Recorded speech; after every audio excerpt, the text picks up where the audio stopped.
लाख दलदल हो पर पाँव जमाए रखना, लाख दलदल हो पर पाँव जमाए रखना, हाथ खाली ही सही, हाथ खाली ही सही मगर उठाए रखना।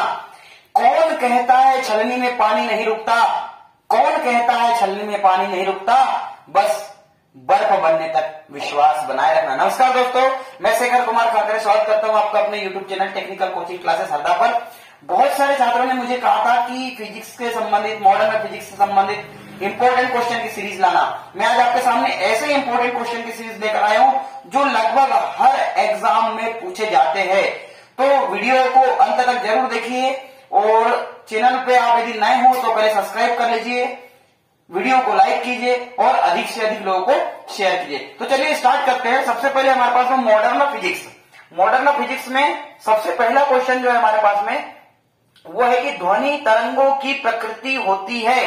ध्वनि तरंगों की जो प्रकृति होती है वो कैसे होती है? तो सभी को पता है जो ध्वनि तरंग है उसकी प्रकृति कैसी होती है? अनुदैर्घ्य तरंगे, अनुदैर्घ्य प्रकृति की होती है। ये जो तरंगे होती है ये अनुदैर्घ्य प्रकृति की होती है। अगला क्वेश्चन है हमारे पास में कि पराश्रव्य तरंगों की आवृत्ति या पराश्रव्य तरंगे होती है, पराश्रव्य तरंगे जो है होती है कितने हर्ट्ज तक होती है? 100 अपने 1000 से 10,000 हर्ट्ज होती है या 100 से 10,000 हर्ट्ज आवृत्ति की होती है या अच्छा इसमें दो चीज और याद रखना, आपको अनुदैर्घ्य और अनुप्रस्थ तरंगे जरूर इसमें पूछा है। तो याद रखना अनुदैर्घ्य तरंगे और अनुप्रस्थ तरंगे। मैंने आपको इससे पहले एक वीडियो बनाया था, उसमें मैंने आपको बताया था अनुदैर्घ्य और अनुप्रस्थ तरंग के बारे में। तो यहां हम देखते हैं, तो इसका जो राइट आंसर आएगा वो क्या आएगा? 20,000 हर्ट्ज से अधिक आवृत्ति की जो है अनुदैर्घ्य तरंगे जो है वो पराश्रव्य तरंगे होती है, पराश्रव्य तरंगे होती है। और आपको पता है पराश्रव्य तरंगे जो है चमगादड़ों को बहुत अधिक नुकसान पहुंचाती है, ये आपको पता है। सॉरी, चमगादड़ जो है पराश्रव्य तरंगों को उत्पन्न करते हैं ना। अगला जो है हमारे पास में क्वेश्चन वो है कि पराश्रव्य तरंगों का मनुष्य द्वारा, पराश्रव्य तरंगे क्या होती है? मनुष्य द्वारा सुनी जा सकती है, नहीं सुनी जा सकती है या कभी नहीं सुनी जा सकती है या इनमें से कोई नहीं। तो इसका राइट आंसर क्या है? इसका नहीं सुनी जा सकती, क्योंकि पराश्रव्य तरंगे जो है चमगादड़ द्वारा उत्पन्न होती है। अगला जो क्वेश्चन है हमारे पास में वो क्वेश्चन है कि अवश्रव्य तरंगों की आवृत्ति कितनी होती है? अवश्रव्य तरंगों की आवृत्ति तो सभी जानते हैं 20 हर्ट्ज से कम जो होती है अवश्रव्य आवृत्ति जो होती है, अपनी अवश्रव्य तरंगों की आवृत्ति होती है। अगला क्वेश्चन है हमारे पास में कि पराश्रव्य तरंगों को सबसे पहले किसने सीटी बजाकर, कौन सा वैज्ञानिक ऐसा था जिसने पराश्रव्य तरंग को सबसे पहले सीटी बजाकर उत्पन्न किया था? कौन सा ऐसा वैज्ञानिक है जिसने पराश्रव्य तरंगों को सीटी बजाकर उत्पन्न किया था? कौन सा वैज्ञानिक है? वैज्ञानिक गाल्टन। वैज्ञानिक गाल्टन जो है उन्होंने पराश्रव्य तरंगों की सबसे पहले खोज की थी और सीटी बजाकर उत्पन्न किया था। उसके बाद अगला क्वेश्चन है हमारे पास में कि चमगादड़ अंधेरे में उड़ते हैं क्यों? चमगादड़ अंधेरे में उड़ते हैं क्यों? आपको मैंने बताया था क्यों, क्योंकि चमगादड़ जो है पराश्रव्य तरंगे उत्पन्न करते हैं। मैंने अभी आपको थोड़ी देर पहले बताया था कि चमगादड़ जो होती है वो पराश्रव्य तरंगों के जो है निर्माता भी है, याद रखना है ना। अगला क्वेश्चन है हमारे पास में कि कीड़ों तथा हानि पहुंचाने वाले तत्वों को घरों से दूर भगाने के लिए क्या प्रयोग में लाया जाता है? कीड़ों तथा हानि पहुंचाने वाले तत्वों को घरों से दूर भगाने के लिए क्या प्रयोग किया जाता है? अल्ट्रासोनिक तरंग, रेडियो तरंग या इंफ्रारेड तरंग या सबसोनिक तरंग? तो आपको सभी को पता है क्या आएगा इसका? हर्ष, जल्दी से बताए इसका क्या आएगा भाई उत्तर? हाँ, विजय ने सही बताया, अल्ट्रासोनिक तरंग जो है इसका राइट आंसर आएगा। अल्ट्रासोनिक तरंग जो है इसका राइट आंसर आएगा। अगला क्वेश्चन है हमारे पास में कि ध्वनि तरंगे नहीं चल सकती है। ध्वनि तरंगे नहीं चल सकती है, कहां नहीं चल सकती ध्वनि तरंगे? जल में भी चल सकती है, वायु में भी चल सकती है, लोहे में भी चल सकती है, लेकिन जहां पर निर्वात हो वहां पर ध्वनि तरंगे नहीं चलती। इसका राइट आंसर क्या आ जाएगा? डी जो है इसका राइट आंसर आएगा, निर्वात में नहीं चलती। अगला क्वेश्चन है हमारे पास में कि विमानों के आंतरिक भागों की इकाई में किसका उपयोग किया जाता है? विमानों के आंतरिक भागों की इकाई में किसका प्रयोग किया जाता है? तो सभी को पता है इसके आंतरिक भागों, इसमें क्या करते हैं? जो पराश्रव्य तरंग है उसका अधिक से अधिक उपयोग करते हैं। अगला क्वेश्चन जो है हमारे पास में 10वां क्वेश्चन कि श्रव्य परिसर में ध्वनि तरंगों की आवृत्ति क्या होती है। श्रव्य परिसर में ध्वनि तरंगों की आवृत्ति क्या होती है? 20 हर्ट्ज से 20,000 हर्ट्ज, 0.5 हर्ट्ज से 5 हर्ट्ज, 1 हर्ट्ज से 10 हर्ट्ज या 20,000 हर्ट्ज से 40,000 हर्ट्ज। तो इसका राइट आंसर क्या आएगा? 20 हर्ट्ज से 20,000 हर्ट्ज तक की जो तरंगें होती है वो जो है ध्वनि तरंगों की आवृत्ति जो होती है इतनी होती है। याद रखना, आपको मैंने पहले भी ये बात बता चुका हूं, वीडियो बनाया, आप उसमें देख सकते हैं। अगला जो है मोस्ट इंपोर्टेंट क्वेश्चन है कि ध्वनि की चाल अधिकतम कब होती है? वायु में, निर्वात में, जल में या किसी मेटल में या इस्पात में। ना इस्पात या मेटल जो होता है एक ही होता है, तो कहां होगा? सबसे अधिक इस्पात में। इस्पात में जो है ध्वनि तरंग जो है सबसे अधिक सुनाई देगी। अगला क्वेश्चन है हमारे पास में कि बादलों की बिजली की चमक से काफी समय बाद बादलों की गर्जन सुनाई देती है। इसका कारण क्या? आपने देखा होगा जब बरसात के दिनों में बिजली कड़कती है, मतलब बादल कड़कते हैं, तो बिजली जो है एकाएक दिखाई देती है, हमको बिजली एकाएक दिखाई देती है और जो है आवाज है बाद में आती है, तो इसका कारण क्या होता है? तो इसका कारण क्या होता है कि बादल ध्वनि तरंगों को रोक देते हैं? बिल्कुल नहीं। गर्जन बादल में उत्पन्न होते हैं? ये भी बिल्कुल गलत है। प्रकाश निर्वात भी चल सकता है परंतु ध्वनि में नहीं? बिल्कुल ये भी गलत है। प्रकाश की चाल ध्वनि की चाल से बहुत अधिक होती है। आपको पता है प्रकाश की चाल जो होती है वो ध्वनि की चाल से कैसी होती है? बहुत अधिक होती है। यदि मैं बात करूं कि प्रकाश की चाल वायु में कितनी होती है, ये देखो यहाँ एक क्वेश्चन और बन रहा है आपका कि प्रकाश की चाल जो है वायु में कितनी होती है, तो ये होती है 2 लाख, याद रखना 2,99,792, 2,99,792 किलोमीटर पर सेकेंड जो है ये जो होते हैं हमारी निर्वात में जो है प्रकाश की चाल, वायु में जो है प्रकाश की चाल होती है। और यदि निर्वात की बात करें तो 3 लाख जो है किलोमीटर पर सेकेंड जो है हमारी क्या होती है? प्रकाश की चाल होती है। तो देखो मैं एक क्वेश्चन समझाता हूं, एक क्वेश्चन में 3 क्वेश्चन निकलकर बाहर आते हैं। जितने क्वेश्चन समझा रहा हूं ये इंपॉर्टेंट क्वेश्चन की सीरीज है, रट लो, इस बार आपको 100% ये क्वेश्चन आने वाले हैं। अगला क्वेश्चन है हमारे पास में 13वां क्वेश्चन कि वायु में ध्वनि का वेग कितना होता है? तो वायु में ध्वनि का वेग होता है, कौन बताएगा? हाँ प्रांजल बताइए।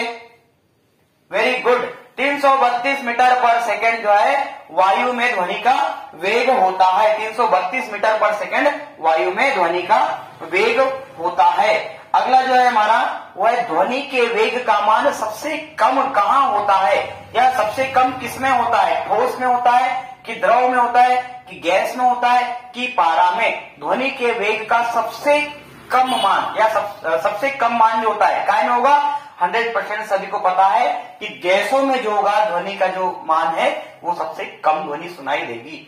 अगला क्वेश्चन है हमारे पास में कि वायु में जो है ध्वनि का वेग कितना होगा?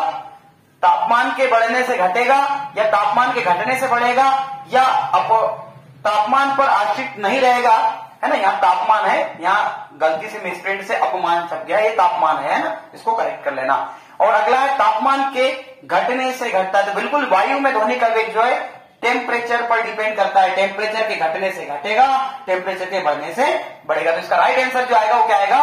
डी जो है इसका राइट आंसर आएगा। अगला क्वेश्चन है कि पराध्वनिक विमान उड़ते हैं। पराध्वनिक विमान जो है वो किस से उड़ते हैं? तो ध्वनि की चाल से अधिक जो है उड़ते हैं। पराध्वनिक विमान उड़ते हैं ध्वनि की चाल से अधिक, सी इसका राइट आंसर हो जाएगा। अगला क्वेश्चन है हमारे पास में वस्तु के वेग तथा उसी माध्यम या उन्हीं परिस्थिति में ध्वनि का वेग, इसका अनुपात, इसको हम क्या कहेंगे?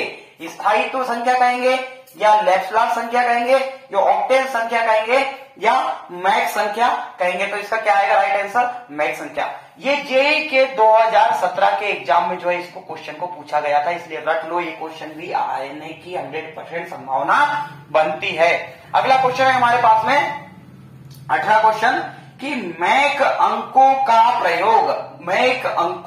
प्रयोग वेग के संबंध में किया जाता है। काय के, ध्वनि के वेग, जलयान के वेग, या वायुसेना के वेग, या अंतरिक्ष यान के वेग। तो इसका राइट आंसर क्या आएगा, वायुयान के। मैंने भी थोड़ी देर पहले बताया था आपको, वायुयान का जो वेग है उसमें, है ना। अगला क्वेश्चन है हमारे पास में कि डेसिबल जो है हमारी किसकी इकाई है, किसकी, वाद्य यंत्र नापने की, या इसमें दो जो है एक जैसे ऑब्जेक्टिव हो गया है ना, कई बार हो सकता है ऐसा, ध्वनि स्तर के मापने की इकाई है या शोर की तरंग दैर्घ्य मापने की। तो इसका राइट आंसर क्या आ जाएगा, ध्वनि स्तर के मापने की इकाई।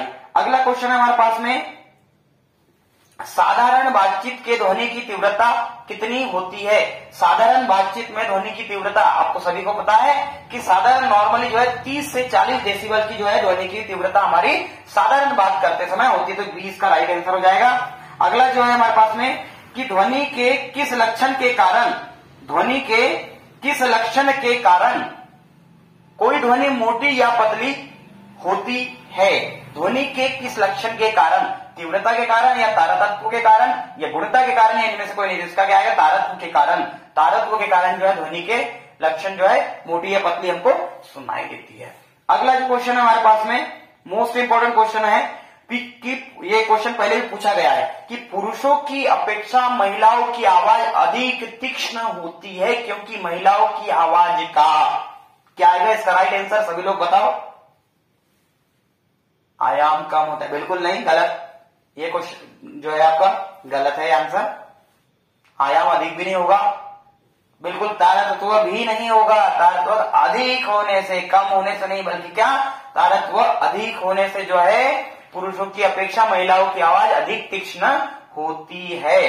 अगला क्वेश्चन है हमारे पास में कि ध्वनि की तीव्रता की डेसिबल में अधिकतम सीमा, ध्वनि तीव्रता की डेसिबल में अधिकतम सीमा किससे ऊपर व्यक्ति जो है सुन सकता है। ध्वनि तीव्रता की डेसिबल में अधिकतम सीमा किसके ऊपर व्यक्ति सुन सकता है, मतलब अधिकतम कितनी सीमा के ऊपर व्यक्ति सुन सकता है, अधिकतम कितनी सीमा के लिए जो है व्यक्ति इससे ऊपर जो है सुन सकता है। तो इसका जो राइट आंसर है वो क्या आएगा अपना 95 डेसिबल, 95 डेसिबल तक की ध्वनि, उससे ऊपर तक की ध्वनि भी हम आसानी से सुन सकते हैं क्योंकि ये तो सभी को पता है जनरली, इसके ऊपर जो है शोर कहलाता है तो हम उसको सुन सकते हैं। अगला जो है हमारे पास में मोस्ट इंपोर्टेंट क्वेश्चन है ये भी कि नजदीक आती रेलगाड़ी की सीटी की आवाज बढ़ती जाती है जबकि दूर जाने वाली रेलगाड़ी के लिए या घटती जाती है या घटना इसका एक उदाहरण है। कहने का मतलब यदि रेलगाड़ी पास में आएगी तो उसकी सीटी की आवाज या उसकी ध्वनि जो है हमको ज्यादा सुनाई देती है और जैसे जैसे दूर जाती है वैसे रेलगाड़ी की आवाज हमको कम होती जाती है। तो इसका जो है ये कौन से वैज्ञानिक ने जो है ये अपना सिद्धांत दिया था, जल्दी बताएं।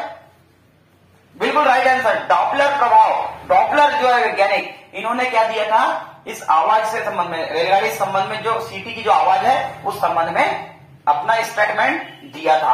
अगला क्वेश्चन है हमारे पास में कि चंद्रमा के धरातल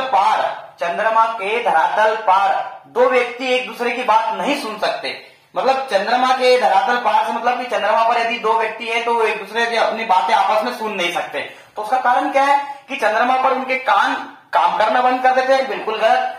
चंद्रमा पर वायुमंडल नहीं होता, या चंद्रमा पर वे विशेष प्रकार के अंतरिक्ष सूट पहनते हैं, या चंद्रमा पर ध्वनि बहुत ही मंद गति से चलती है। बिल्कुल इसका सही आंसर क्या बताया आपने, सही बताया, चंद्रमा पर वायुमंडल नहीं है। चंद्रमा पर वायुमंडल नहीं है जिसके कारण हमको दो व्यक्ति यदि चंद्रमा पर खड़े हैं, भले कितने ही पास में खड़े हो पर वो एक दूसरे की आवाज नहीं सुन सकते क्योंकि चंद्रमा पर वायुमंडल जो होता है नहीं होता है। तो दोस्तों जैसा कि आपने मुझसे रिक्वेस्ट की थी उसके आधार पर मैं और जो है इसकी सीरीज लेकर आऊंगा 25 प्रश्न सीरीज मॉडर्न फिजिक्स की। तो जो आज बताया मैंने ये मोस्ट इंपोर्टेंट क्वेश्चन है और ये 100% आने वाले हैं। धन्यवाद बहुत बहुत सभी का।